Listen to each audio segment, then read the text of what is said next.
Hi everyone, good day and welcome to another Come Let Us Reason Together podcast. Today we bring you an interesting discussion based off of a recent Time magazine article that states people are engaging in mental health therapy more than ever before. Anyone, it seems, who is under 30 has seen a therapist. The Time article asks, though, if America has reached peak therapy, why is our mental health getting worse? Well, today we're going to discuss that question. I'm in the radio studio hosting the apologetics.com radio program in this discussion. Along with me is Dr. Jacob Daniel, our regular panelist, and we've also brought in Tom Thomason, who's an expert at marriage and family. He's a marriage and family therapist and also teaches therapy and counseling for California Baptist University.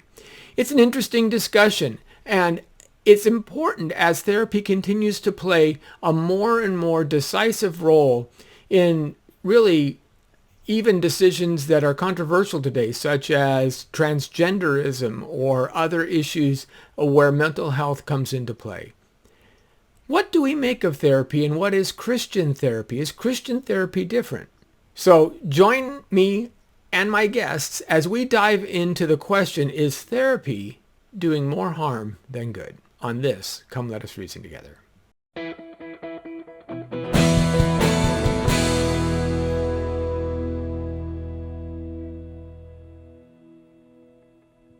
Well, good morning, Los Angeles. Welcome to the apologetics.com radio program. My name is Lenny Esposito. I will be your host this evening. Our normal host, Harry Edwards, has taken some vacation time, well-deserved after the 20 years or so that he's been putting in. So I get to sit in the seat, but we have a great show for you tonight. We are the ones who come out to challenge believers to think and challenge thinkers to believe here at apologetics.com. Hope that you'll join us for our topic tonight, Christianity and Culture. Is therapy doing more harm than good? Now, we've been talking about Christianity and culture for the past few sessions that we've been together. We want to explore some of the practical applications of living the Christian life in the 21st century world, in the real world. And joining me in the studio are two very good friends and two special guests. I have Dr. Jacob Daniel and Tom Thomason with me. So let me introduce each one of them separately. Of course, Jacob, you all know, who's been on the radio program for, what did we say, 12 years? 12 years, almost. And Pastor Tom Thomason, he's not only a pastor of the Church Family Fellowship in Riverside, a church that I teach at as well, but he's been in marital and family therapy, a licensed marital and family therapist for some 30 years now, coming out of Iowa. So good morning, gentlemen. How are we doing? Everybody's doing well? Doing well, yeah. Good. So Jacob, why don't you tell me what's been going on with Heritage Council these days? Going good, yeah. I'm so grateful to the Lord for all the opportunities I've had. We had a busy season. You know, summers are busy. There's a lot of retreats and conferences where I've been speaking, and I'm really looking forward to a few things. One is that I'm initiating a mentorship program for selective few students from Biola in particular. And so we're planning on doing a few sessions on the topic of calling. So I'm really looking forward to that. That's going to keep me busy. And then speaking engagements that I have towards the weekend this week, and which I'm really excited. I'll be sharing my testimony. I was talking to you about the provisions of God in life as a missionary, and how does that look like? So I'm really looking forward to that. That's great. Good to hear. So Tom, welcome. We're excited to have you here. Why don't you tell us a little bit about what you do in Genesis Counseling and things like that? Sure. So I've been with Genesis Counseling now for 5 years. I'm the executive director, president, and CEO, but I'm also one of the therapists. And Genesis Counseling provides therapy for churches and others who are seeking it in a Christian context. Most definitely. Anybody and everybody who wants to come and be able to receive some counseling, whether believer or not, our doors are open. But we do have a relationship with probably some 50 churches in the Inland Empire who will often refer some of their parishioners to us, and many of the churches will actually help to sponsor folks to come and get counseling. Which is interesting, because a lot of people don't think of you think of maybe the pro-life ministry where they do crisis pregnancy centers, and you think of the pro-life feeding the hungry, food banks and things like that. You don't think of mental health bringing in a third-party ministry as an outside, but it might be something that we need to consider. And it's a little bit about what we're going to talk about today too. Yeah, there are several churches that have actually tried hiring clinicians to work in their church staff, and they discovered it was a whole lot bigger problem for them to do it that way than it was to partner with an outside agency. Which makes sense. Yeah. Okay, great. Well, gentlemen, we got a lot to talk about today, so why don't we jump into it? I was intrigued when I was doing some reading online about different articles that I started seeing show up on the state of therapy today. One was a little blog that said, "Is your therapist trying to brainwash you?" which I thought was fascinating. But then there was a Time article. Now, this Time article asked a very pertinent question about therapy, and they noted at the beginning of the article, they said we have more therapy happening in our culture than ever before, so why is everybody so depressed? Was basically the question. And I think that's a fascinating question. Of course, Time isn't going to approach it from a Christian context, but we need to talk about this. And if you think about it, we just think about a short history in the rise of therapy, how it's increased in popularity over the last 50 years or so. You can see it that it has become kind of integral to our culture where it didn't used to be. So self-help books, for example, of course, line the shelves. You even have movies, right? What About Bob, which I'm sure is wonderful. Always, yeah, exactly a favorite. Yeah. Matter of fact, even the Star Trek franchise, think about this. The original in the 60s, when they rebooted in the 80s, they had to have a ship's counselor. Right. That was a big change. Yeah. That was and especially when Gene Roddenberry is trying to cast this vision of humanity at its apex, they still need someone to deal with mental health issues now. So it's more reflective of the culture. Phrases like toxic individuals, gaslighting, right? Boundaries, all these are common parlance today. These are therapeutic terms that you wouldn't have heard in past generations.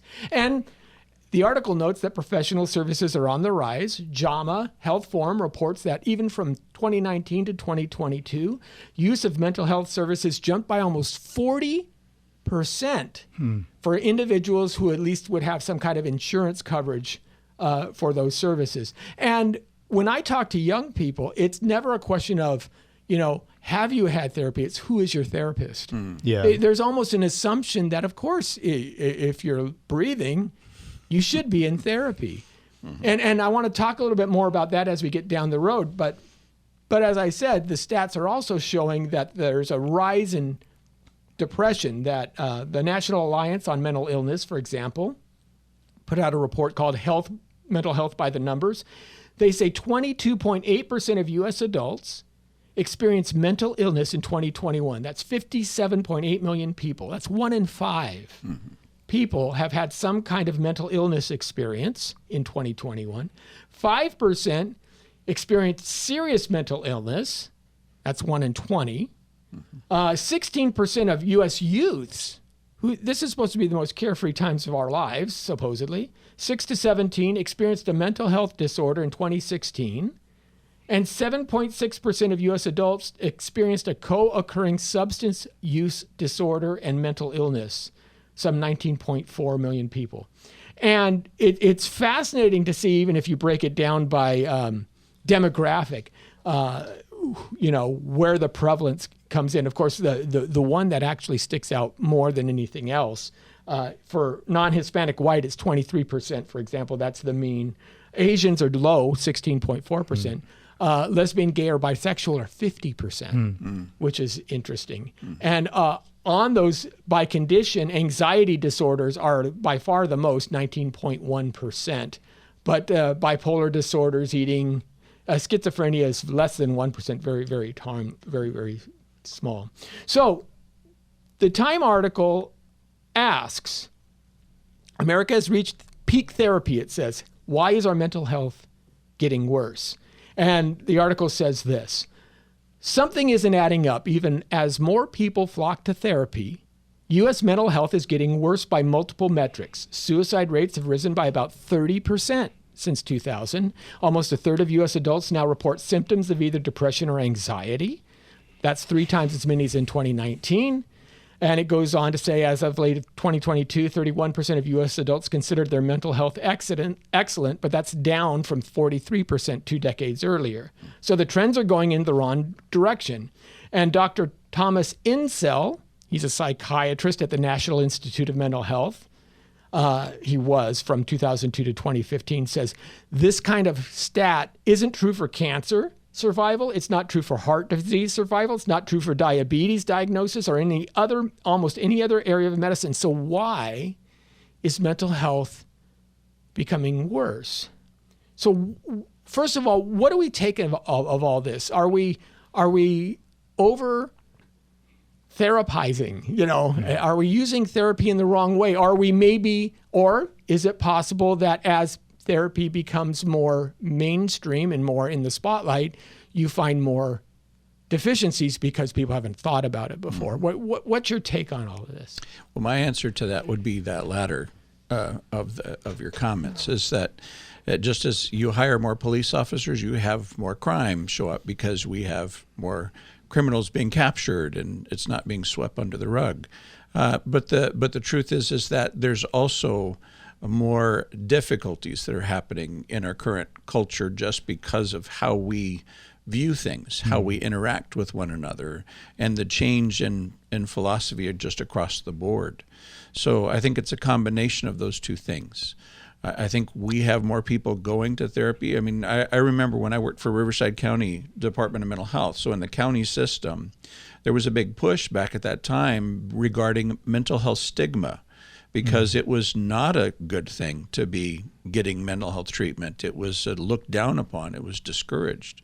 So there was a big push at that time, specifically in the 1970s, for people to consider mental health being a good thing for people to get, outside of people who lived in, say, Beverly Hills, who might get somebody that they would just check out their, how am I thinking? Am I thinking normal or healthy, right? Which was something of the rich and famous to do.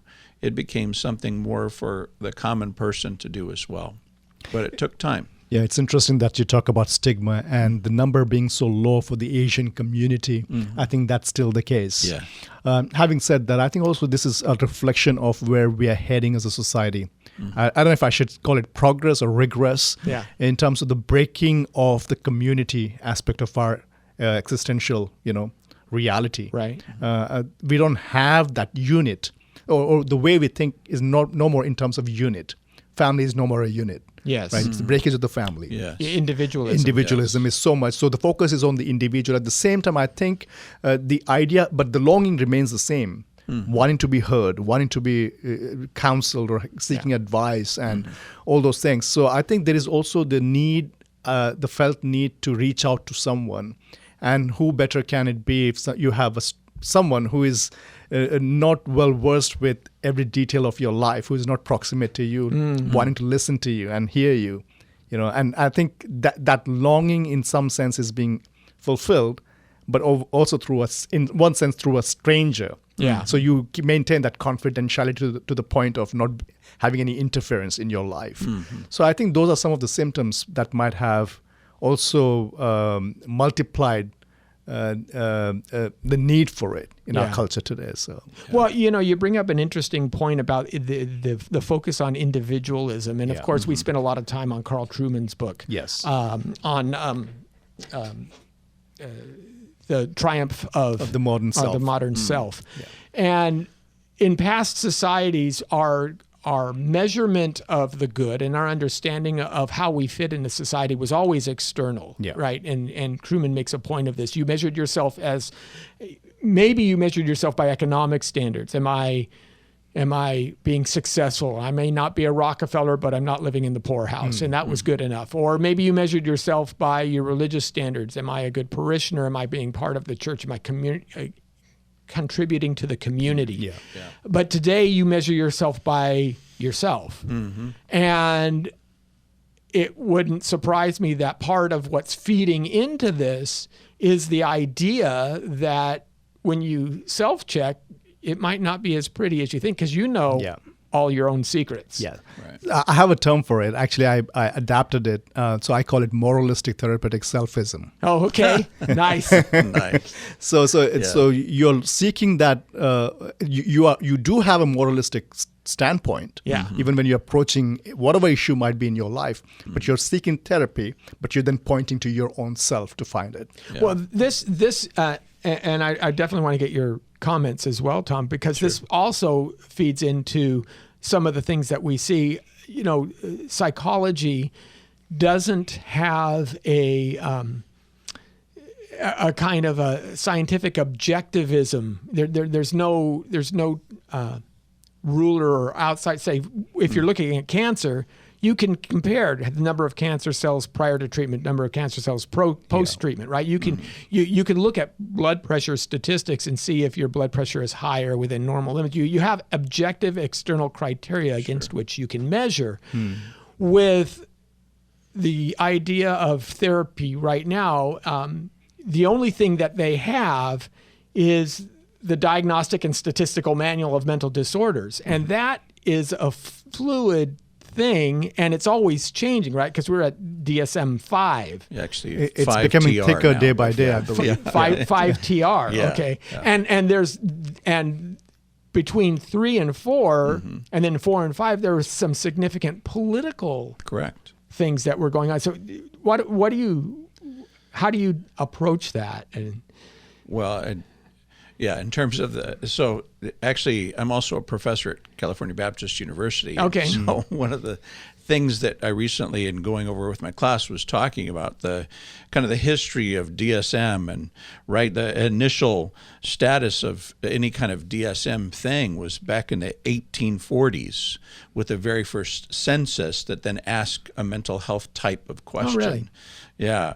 And then the context of in 1880, there was actually 7 questions that were on the census that spoke about mental illness. They talked about mania, melancholia, monomania, paresthesis, dementia, dyspomania, and epilepsy. And those were the mental health questions that kind of started.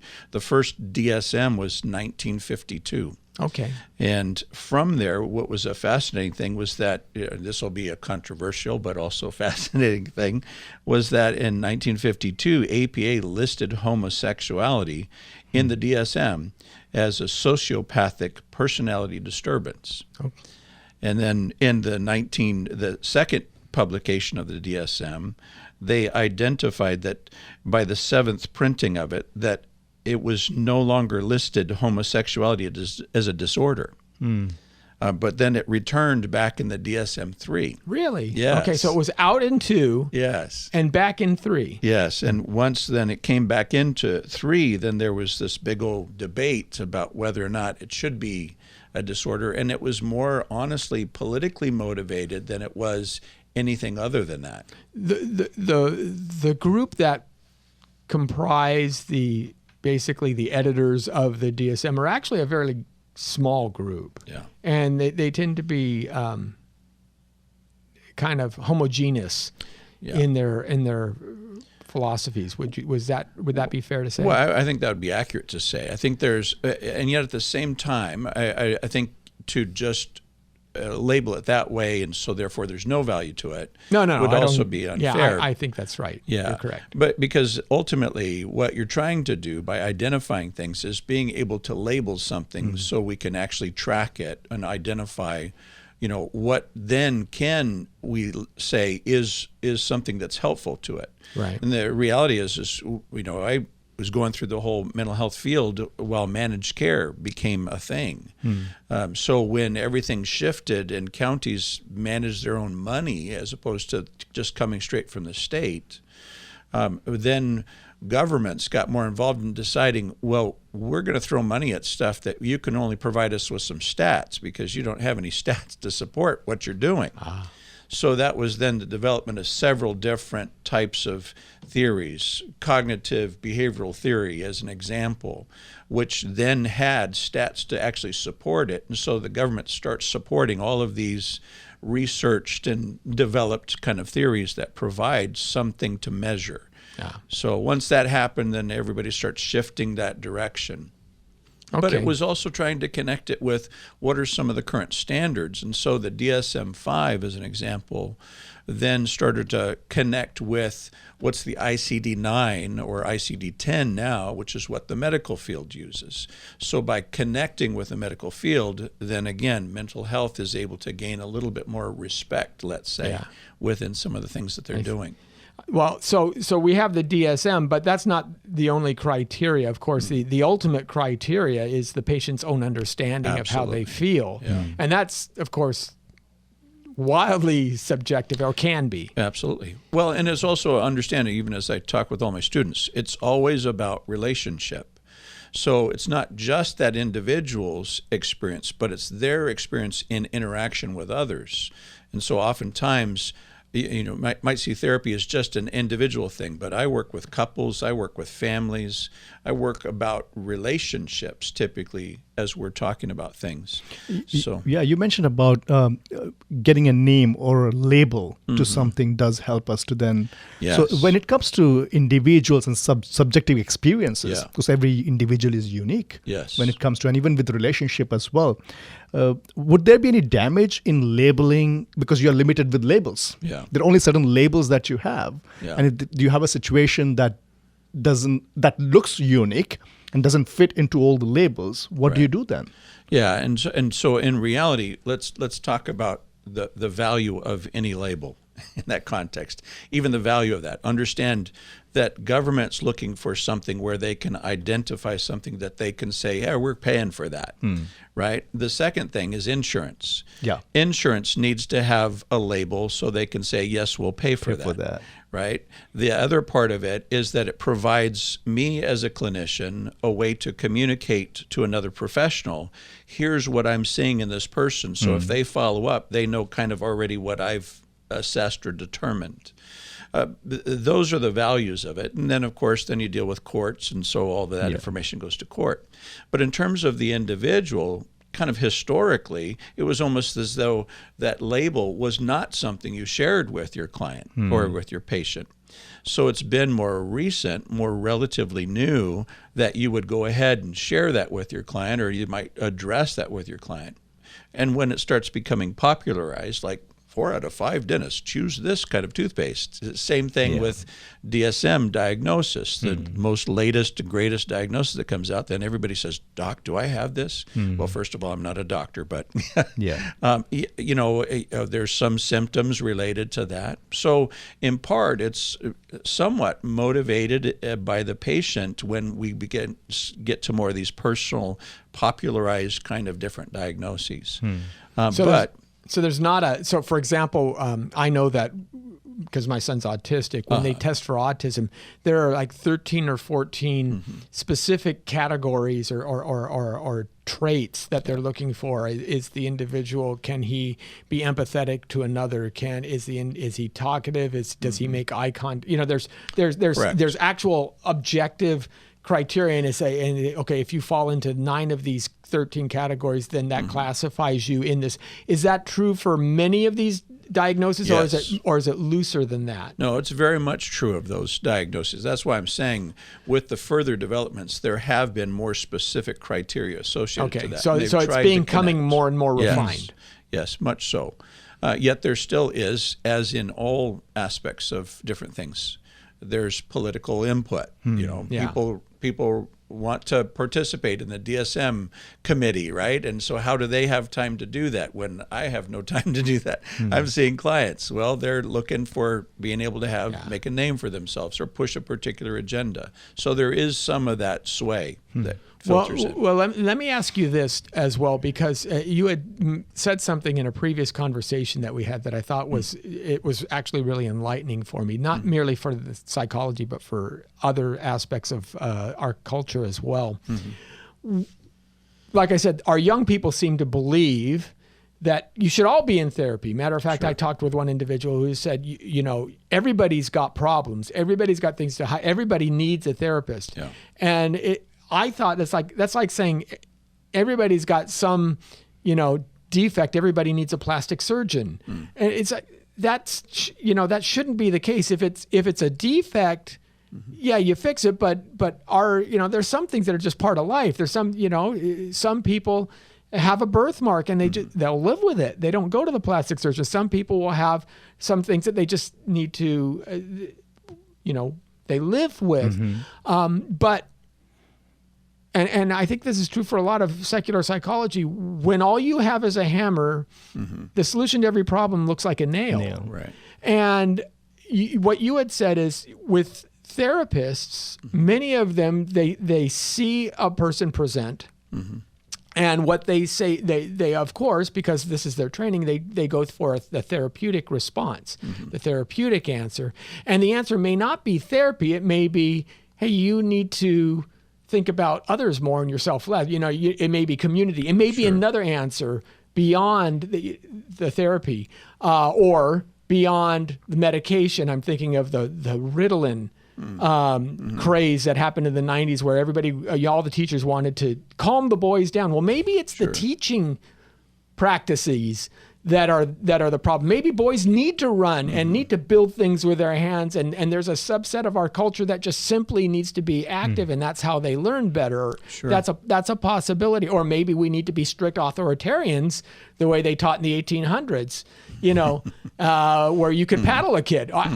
Those are two options, but they both don't involve drugging the child. Right. So can some of that also spill into this problem where, again, we're all overly relying on therapy to do things that maybe it may not always be suited to do? Again, there will be popular things that will come out, like, when we're talking about the whole ADHD, right, or ADD. Now, you no longer call it ADD. With the new DSM, it's ADHD inattentive type as opposed to ADD. So there's different adjustments to that. But a big push when that all starts to come out is that everybody has that.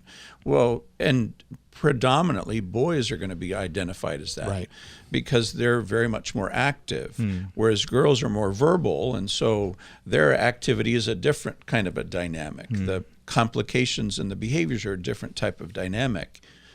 But as you're identifying some of those things, that diagnostic criteria lists the specific behaviors, right? Is this child not able to maintain in his seat for 30 minutes at a time? Is he being very distracted in the classroom or distractive to the rest of the students?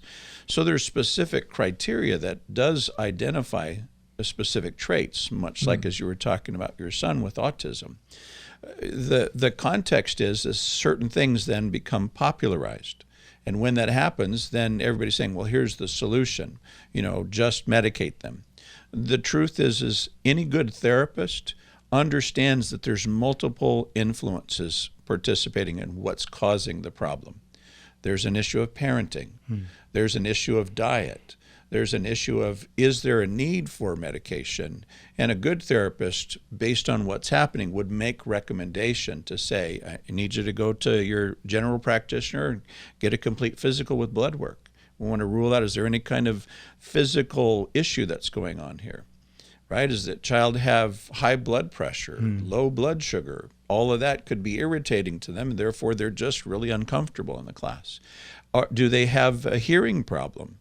And maybe that's part of the issue. So, or their visual dyslexic, problem. Yeah. So all of those different other side things that you also want to consider as a part of that.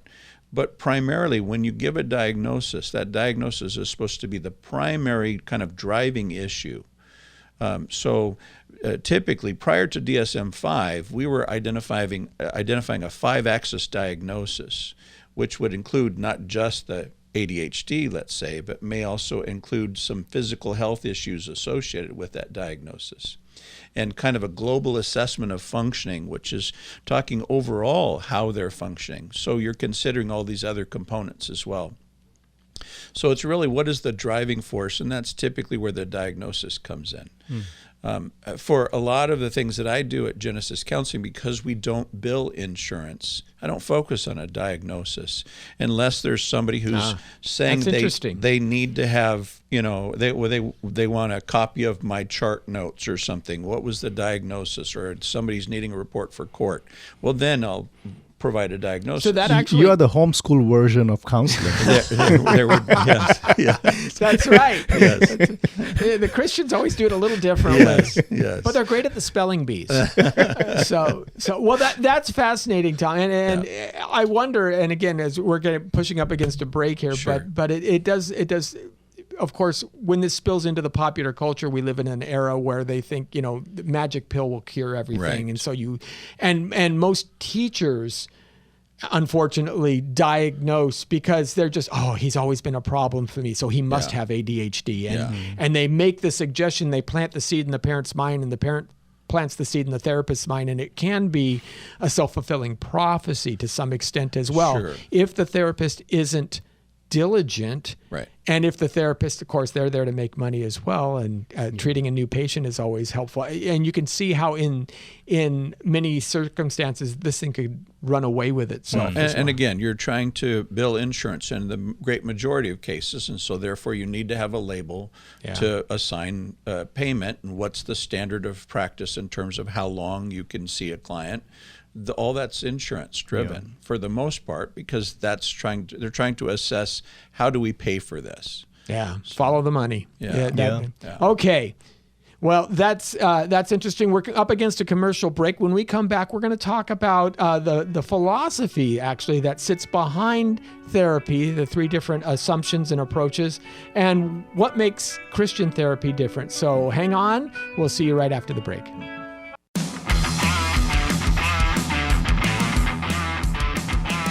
Back to the apologetics.com radio program, challenging thinkers to believe and believers to think. We're talking about therapy. Are we overly reliant on therapy? Is therapy helping? Is therapy harming? Well, there's, of course, a lot of debate on that. There's a lot of attention on therapy these days. And we have, again, as my guests, Dr. Jacob Daniel and our marriage and family therapist expert, Tom Thomason, who's both a practitioner and an instructor at California Baptist University. So we're excited to have you both here. What I wanted to do in this half is to talk about the telos, the goal of therapy. What's a good outcome, right? We talk about outcomes. That's what we seem to be interested in. People want to feel better, things of that nature. But what should be the aim of therapy? And I was browsing through the literature and found this fascinating journal article by Thaddeus Metz. And he asks the question, the proper aim of therapy, should it be subjective well-being, objective goodness, or a meaningful life? Now, what Metz does is he takes the concept of therapy and he says, what's the goal? It's a relatively new field of study, really gets its birth, as you said, infancy in very basic terms in the 19th century, in the mid-1800s. After Sigmund Freud comes along, though, turn of the century, and starts to really expand this, and it becomes more popular in people's consciousness, grows through the 1900s until it becomes fairly ubiquitous in the 21st century. So Metz asks, what is the goal of therapy, and how has that goal changed over history? And he says the basic point of therapy, it's widely understood today, should be roughly to help clients become clear about what they want deep down and to enable them to achieve it by overcoming mental blockages. So psychology, I would say, and you can correct me if I'm wrong, is basically a study of seeing habits that people have, or trends or ways of thinking that are problematic or will cause them to do things, kind of predictable bad habits mentally that will cause bad outcomes as kind of very basic understanding. And so this is kind of a little bit what Metz is saying. And he labels that there are three dominant approaches today, or there are two dominant approaches today. The first he calls is he says, by far, this is most often seen throughout secular psychology, and it's the subjective well-being approach. Sigmund Freud said, it's for the patient to have good feelings good about themselves, that they're not tied up in any other things. Freud, of course, tied everything to sexuality, which says more about Freud than it does about his patients, but that's another question. Jung, although his treatment was vastly different from Freud, he still thought that it should be well-being because my clients want to do certain things. They want to achieve certain goals, and I help them achieve these goals. And you can hear, even in me explaining this, either I want to feel well, or I want to be successful in life, and or I want to get along with my wife, and I can't get along with right? You can hear how these sound very much like what people go to a therapist for today. The third one is a judgment approach, that a person would judge himself, his or her life, as positive, basically. And that seems to be the primary understanding of therapy. Would you say that you run into that? Yeah, no, I would say that would be very accurate. Again, people are coming to see a therapist because there's some area. I would describe it this way. People come to see a therapist because there is a crisis event in their life. Okay. And just like every crisis event, something has to get bad enough for you to say, hey, I'm going to go talk to a complete stranger about this. Because nobody really wants to do that. But when you have that crisis event happen, that brings you into therapy, it's like an iceberg. And we all know about icebergs, right? Here's the surface of the water. Underneath that surface of the water, there's a whole lot bigger berg under there. Yeah. And as you go into therapy, you start uncovering that, and you start to feel really uncomfortable. So here's kind of an element of where things start to get a bad rap in terms of psychology or therapy, is that once you start to uncover some things, as you're kind of identifying, well, here's the reason why we got this main problem, because we have all these other problems underneath that. Then people say, okay, thanks, doc, you've cured me. I'm so much better now, right? Yeah. But you're just getting to identify really where this comes from. And they'll get so far as to understand, oh, my parents had this problem in my life. See, that's where it comes over the message, it's my parents' fault. Okay, thanks. I feel so much better. I now have somebody I can blame. Thank you so much, right? Yeah. But the reality is no, you're a grown adult. You're now carrying out the role that maybe your parents had fed something to you or modeled something for you, and you're now carrying that on. So part of that is now learning, how do you change that in your own life?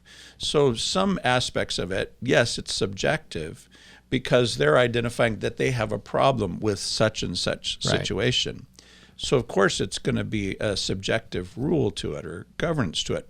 But then it's also, as I mentioned earlier, a global assessment of functioning. You're talking about that they're having some impact, not just in their own personal life, but in their job. They can't do their job, or they're not being successful in school, or they're not being successful in their relationships. So let's pause, because that's the next one. So if you are a therapist and you understand the point of therapy is for the patient to walk away feeling more self-assured, more subjectively well in his life. What Metz says is, well, there are counterexamples to that. He offers a couple. So for example, if you've ever read Brave New World by Aldous Huxley, the people all felt really good about themselves because they were all self-medicating with soma, right? And Huxley is clearly in the book showing how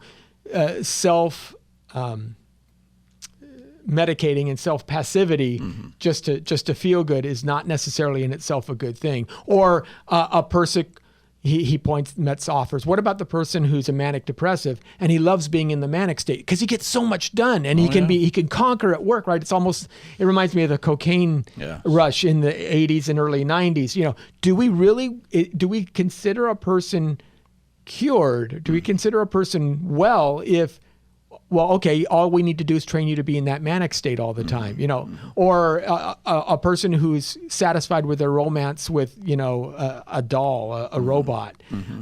If they feel good about it, is that enough? And Metz questions that. Right. Now, he says, as you point out, that there is a newer trend to talk about objective goodness, that there are ways of functioning well that are appropriate in themselves, and that one perhaps has a reason to be pleased by. So, for example, doing your job well, how you work, how you relate to others. Karen Horney, I guess, in the mid-1900s, pioneered this. How to be responsible. Abraham Maslow has proposed 14 specific properties of psychological health in this idea. Or eudaimonism, which is exercising virtue, actualizing one's inherent talents, right? Living autonomously, giving to the poor, kind of things like that.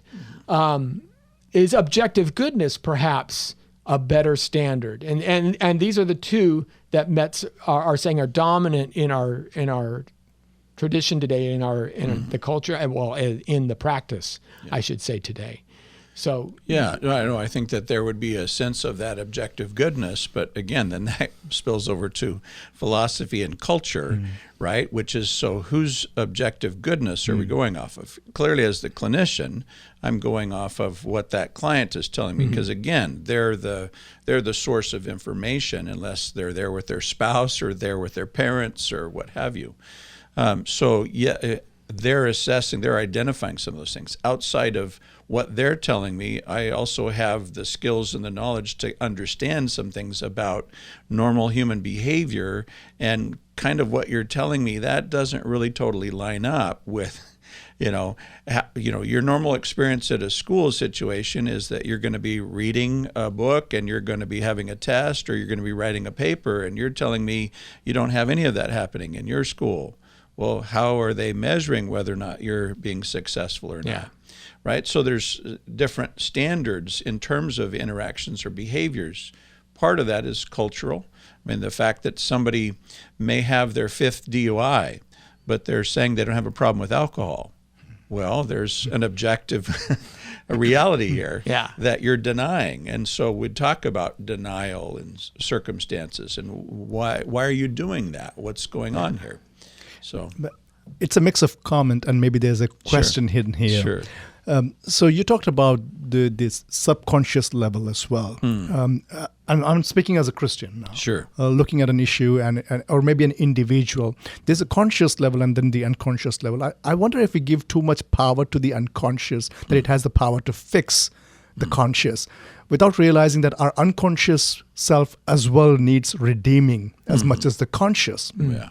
That's where the objective thing that you talked about, the philosophy, what kind of philosophy. Yes. So I think, I know we're going to be talking about the third element as well in terms of counseling, but I think I'll go even beyond to say that the end of counseling must be worship for a Christian, right? Yeah. Where all of our life, including the redemption of our unconscious and the conscious, so we're not blaming my parents, we're not blaming the society, we're not blaming the system, but coming it before Christ and submitting our conscious and the unconscious to the point that at the end it leads us to worship as the telos of counseling. Yeah. And I wonder if that is ever taken into consideration. Or maybe it is.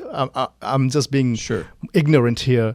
It is. If that's taken care of, I think we'll have to redeem the unconscious as well, along with the conscious. Yeah, and I think clearly in psychology, and Freud pioneered a lot of that stuff in terms of understanding the id, the ego, and the superego, right? So much of that is very much taken into account, and how you balance those. The idea there is that your ego is supposed to be driving the ship and balancing between the two. In that context, though, that's more saying whatever I determine to be well, which is kind of goes back to this question about how do we assess whether or not this is a good? Right. So there's an element of that in standard psychology. It would be trying to help balance that individual within themselves. I don't just do that. I do Christian psychology. So that's a different context, and that there's a standard for what is good. And so you measure that against some of those things. So this is the point, because what Metz says, while this second idea of objective goodness has qualities that are superior, he believes, to the first, it still does run into some specific issues. Yeah. One of them would be, what if living an objectively good life actually can be a hindrance to other individuals, or choosing to not live something, choosing to create an action that's not objectively good for you, but is good for others. So he says, for example, imagine a soldier who'll be soon going off to war in order to fight for a just cause. He or she is wondering precisely how much sacrifice to make for this cause. And for his or her fellow soldiers in particular, he or she is considering whether to be willing to jump on a grenade, because if doing so would save his or her comrades and best enable his or her side to push forward. In this situation, it'd be reasonable for the therapist not to try to persuade the client to stay alive. But staying alive would, of course, be necessary for living an objectively well life. So, after all, one cannot play the piano, develop an authentic or integrated self. One cannot be part of a loving relationship if you're dead. So there's a tension in this. And what Metz is saying is there's some benefits to, number one, subjective well-being. He doesn't discount that. There's benefits to, number two, some kind of objective goodness. Is there something else that we're missing that might carry those benefits across without these problem areas? And what he suggests is a third alternative, living a meaningful life. And what he says is, quote, it's the rigorous exercise of one's intelligence, ideally directed towards the classic triad of the good, the true, and the beautiful, in a way that makes for a compelling life story. Now, this may by itself have run into a little bit of the problem that you had mentioned before. What is the good? What is the true? What is the beautiful? Although there is a long history in philosophy of understanding what those are. Those are the ideas that what makes us more human, and specifically within Christendom, the idea of the good and the true and the beautiful find their apex in God. Yeah. And so when we talk about the good, self-sacrifice is one of those virtues that we uphold, right? Because our Savior died for us, sacrificed himself for us. His Christian followers were martyrs, and they saw it as a privilege to deny self and live for Christ. And when you're in a marriage relationship, if you are butting heads, if you can deny yourself, that doesn't mean that you stay in an abusive relationship. Right. There's a balance to this, and I'm sure you'll talk about that. But it is also the idea that, maybe if it's, okay, yes, she squeezes the toothpaste tube from the center. And I know it says right on the tube, for best results, squeeze from the end and flatten as you go up. Why don't you want best results? Who in their right mind wouldn't want, but people would fight over this, right? Sure. Maybe They do. buy 2 toothpaste tubes. Yes. Yes. It's not, self-deprecation in that aspect is the better, and it can lead to subjective well-being. It can lead to an objective goodness, that there are beautiful things that you can do with your life, but it seems to lose some of the baggage and the counterintuitive concepts that come out of both of those. So what do you think on that? Can I just interject something here? It's interesting. So this idea of the triad, the true, good, and beautiful, it's not in a way unique to the biblical worldview. No, that's true. It's found in Eastern world as well. In Hinduism, Satchit In Anand. Greek theology, Greek philosophy. Satchit Anand, it's been there all the while. But the difference is this, that when we talk about truth, good, and beautiful, the focus is on an objective reality, the source of it, which is external to the reality that we experience. That's why God sacrifices his son he can do that for our sake. So we seek help from outside, not from within. Within the Eastern context, though, you have that, Satchit Anand, true, good, and beautiful. But the source is within oneself. Okay. Having the essence of the same ultimate reality, the whole oneism idea. So even with that very idea of finding that triad as the telos, we need to be asking where we are situating that triad. Right. In which world are we situating that triad in? Yeah.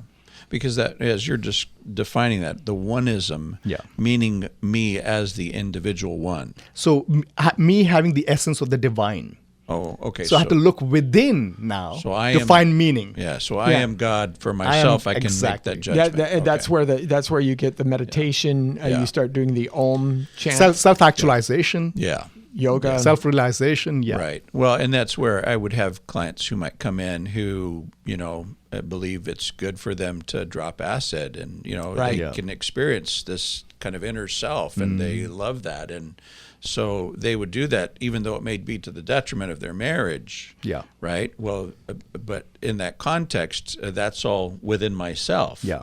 The problem is you in of yourself are in a relationship with someone else, and we're trying to work towards, and I could reference it this way, we're trying to work towards unity. How beautiful it is when brothers dwell together in unity. Yeah. The context of that is Jesus said, I pray that you would be one, even as the Father and I are one. Yeah. So the reality of that unity isn't just within myself. It is that's why I say it again to my students, it's always about relationship. Exactly. Yeah. Yeah. Ultimately, that's what it comes down to, the ultimate worship of reconciling with God himself. Yes. And orienting all days, true, good, and beautiful. Yeah. So let's make sure we capture some of this. Yeah. What then is Christian therapy, and how does a Christian worldview see the person differently than perhaps secular therapists? What advantages do Christian therapists have over simply allowing church pastors to tell me a little bit about Christian therapy then, specifically, and how it differs? So let's go back to kind of where we were just at. And in a secular therapy, I've worked with clients who had gone to see a secular therapist, were struggling because they were having feelings towards wanting to maybe have a relationship with a coworker, although they're married. And so they're going to see a therapist because they're saying, I want help so that I can be true to my spouse. And that secular therapist might say to them, well, I don't know, have you thought about going ahead and going out on a date? Have you thought about giving that person a kiss? And they would pursue that individual subjective well-being focus. At that point. Right. And so then they would come to see a Christian therapist because they don't agree with that perspective. They're asking for help to better their relationship. So that would be an example of, say, a secular psychology and kind of where that would go. I'm not saying that every one of them would recommend that. I'm just saying that that's part of that picture. You come to see a Christian therapist, there's a foundational perspective, one of that we understand what God's Word has to say. Each one of the therapists that I hire have a solid understanding about the gospel, have a solid understanding about who God is in their life, and are able to tie in scriptures or tie in aspects of God's Word into the understanding about psychological issues. So we're seeing that as a foundation. We have a Christian worldview as we're talking with people. We have a solid biblical foundation. And how hard is it to find because most kids today, even Christian kids, are trained through secular programs. There aren't that many Christian psychology programs out there, and a lot of them come through secular schools, and so there's a lot of baggage that they've amassed, even though they're Christian, and they may hold them in separate compartments. Yeah, typically what we have found is those that, even if they're going to a secular school, if they're grounded in a local church, if they've been established and kind of grown up in the Christian faith, they have that biblical knowledge. And so it's not a problem for them to bridge the gap. But those who aren't connected with a solid Bible teaching church, they're going to a secular school, or they may have, I'll say this, I've had this happen a couple of different times, some Catholic students who will come and they'll have an understanding about God, but it's a very limited understanding. And so because of that, they don't have the answers to the question of, I would say to them, well, are you certain that if you were to die today, you'd go to heaven? I hope so, right?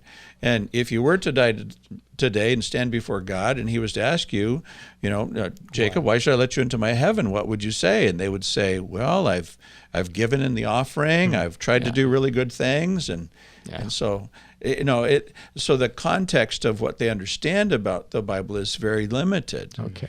So, but we have, I'm teaching at CBU. Right. That's a solid Christian foundation. That's where. So let me just, as we're getting ready to wrap up, Sure. One last question. Looking toward the future, as Christians generally, we know that there's a mental health crisis out there. Yeah.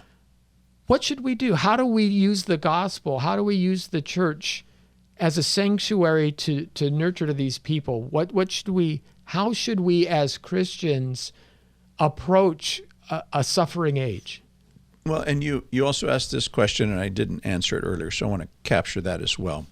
That as pastors, of which we all kind of fill in that role, as a pastor, we'll focus specifically on teaching the Word of God, and that's an important thing, even as I was identifying. Some of those students are learning how to function within the world, but they need to have a good biblical worldview. As a pastor, if somebody's coming to you in counseling, I would say to any pastor, if you're spending more than 4 sessions with somebody trying to help them, you've now ventured into my arena. You need to refer them out, because your focus is to teach them the Bible and disciple them, not to do therapy with them. Right. So that would be a good kind of marker to answer your earlier question. That's what I would say with other pastors. And most churches have that principle in mind. The pastor's there to teach God's Word, to minister to a congregation, not to spend individual time with every single congregant. Otherwise, they're not going to be able to do that. So coming back, and if you would ask that question again, Lenny. Just as Christians, where we see the culture in a mental health crisis, Christianity has in the past responded to the plague, responded to other tragedies by ministering to people, showing the love of Christ. How should we as Christians approach the mental health crisis and modern therapy? What should the church be doing to reach out to? I mean, there's a whole generation of souls we heard at the beginning who are hurting. Right. How as the body of Christ should we be responding to this? I think we should be responding in love. That's what Christ tells us to do. We should speak truth to people in love. And the combination of those things is what's necessary. Now, what was ironic to me when I was going to CBU, I had made a huge sacrifice because I wanted to be able to develop the abilities to do counseling and be able to then, because I have this tent-making function, could be able to minister in the church. And so here I was, having left a full-time job. My wife left a full-time job. I'm sitting in a church, and the pastor from the pulpit is saying, you don't need counseling. You don't need Christian counseling. You just need the Bible. You need Jesus. Yeah. And where I understood his concept, the reality is that kind of an attitude then says to anybody else who's not getting their psychological needs met in the church, they feel less than. And so I would often have people come to see me in therapy who would say, please don't let Pastor so-and-so know that I'm here. Well, one, I'm not going to be interacting with Pastor so-and-so on a regular basis anyway. And it's confidential, so they're not going to know. But it was that fear. People couldn't receive that help. So I think as a church, us to love people and to encourage them to get help. I wouldn't say don't go to a doctor, right? You got this problem with your blood sugar, don't go see a doctor. I would say you need to follow up on that. And I'm going to encourage you and support you in it. Much like, but you need to, I think, as Christians, we need to do our due diligence and make sure we are sending them to Christian-centric, Christ-centric counselors. So we just have a minute left. Any last comments? I would say the church has something very unique and powerful. As much as we want to focus on the therapy side of counseling, I think church has something that it can prevent the need for it. And church needs to step up and provide the framework that is necessary to strengthen the family. Amen. I agree with that. I think we need to talk about that. That would take another whole hour. So any last comments, Tom, before we... I just thank you for taking time to even address this issue, because you're absolutely right. There seems to be a downward trend in how people are responding to things overall. People are coming into counseling much more severe. I think I'd shared with you before, and say the 8 clients I might have in one day, in a couple years back, maybe 1 or 2 of them would be really, really intense. My experience right now, out of the 8 clients, 4 of them are really intense. It's really bad. Well, thank you, gentlemen, again. You've been listening to the Apologetics.com radio program. Lot here, a lot more to discuss, so make sure you join us next week. Until then, have a good evening. Good evening. Thank you.